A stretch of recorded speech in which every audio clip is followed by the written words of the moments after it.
Acupuncture is my life. Acupunctureismylife.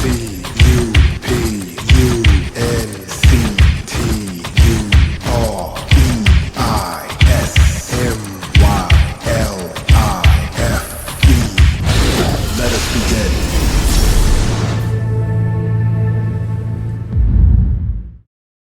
Hello everyone, and welcome back to my show. I'm Dr. Lott, your host and educator from Acupuncture is My Life. Now on this episode's special case of the week, I'd like to discuss wind stroke, which in Chinese medicine is called Zheng Feng.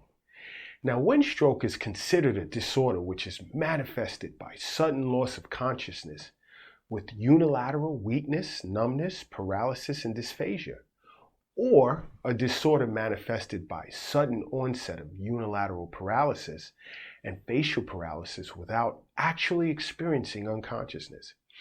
Because of its sudden and acute onset, multiple symptoms and rapid alterations in manifestations and the onset of sudden fall and contractions are similar to the natural characteristics of wind in Chinese medicine, which is moving, migrating, and changing rapidly.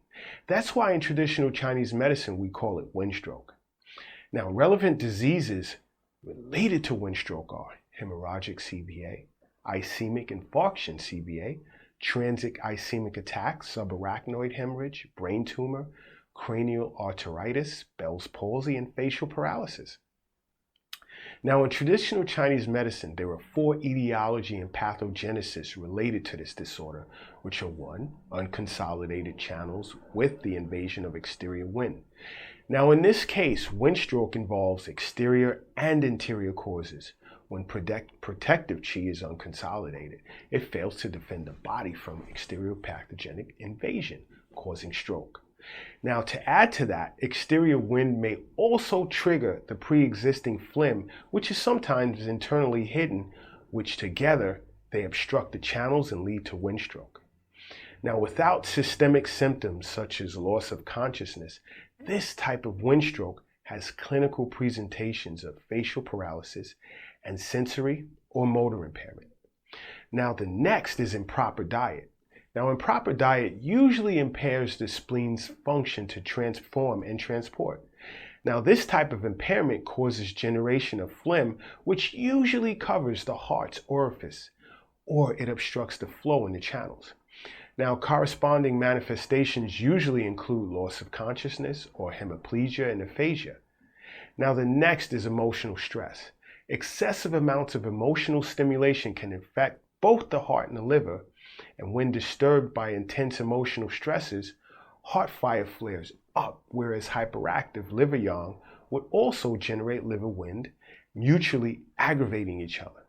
Now, heart fire and liver wind will further cause qi and blood to ascend upwards to the brain, where by result of that is usually loss of consciousness, with red face and restlessness and rigid limbs.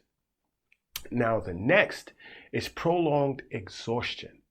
Aging, chronic illness, excessive exertion, and weak constitution can result in liver and kidney yin deficiency, with liver yang rising in Chinese medicine. Now, this is considered a complicated condition of deficiency below and excess above. In this situation, qi and blood rebel upwards following liver yang rising and phlegm, which may also follow and ascend upward to obstruct the flow of the channels and cover the clear orifices. Now, my special case of the week, my patient's channel involvement was wind yang disturbing upwards with liver and kidney yin deficiency. Now, she'd experienced a sudden occurrence of facial paralysis, slurred speech, numbness, and heavy sensation of the extremities, and hemiplegia. Her symptoms were dizziness, headache, vertigo, tinnitus, dream-disturbed sleep, soreness and weakness of the lower back and knees, dry throat, constipation, and scanty dark urine. Her tongue was red with a greasy coating, and her pulse was wiry and slippery.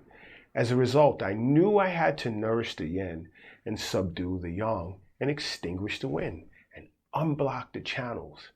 Along with an herbal formula recommendation, my acupuncture treatment protocol consisted of Bai Hui, Tong Tien, Feng Fu, And with supplementary points for her paralysis in the upper limbs, I used Jianyu, Kuqi, Guan, and Hergu. And for her supplementary points in the lower limbs, I included Huan Tiao, Zusan Li, and Jai Shi and Yangling Chuan. And for facial paralysis, I used Dikong, Jai Chi, and Nei Ting. Now there you have it. The results, I can't give that to you yet, but I will definitely keep you posted as to her progress with time. Now don't forget to subscribe to my show. And until next time, acupuncture is my life. What's yours?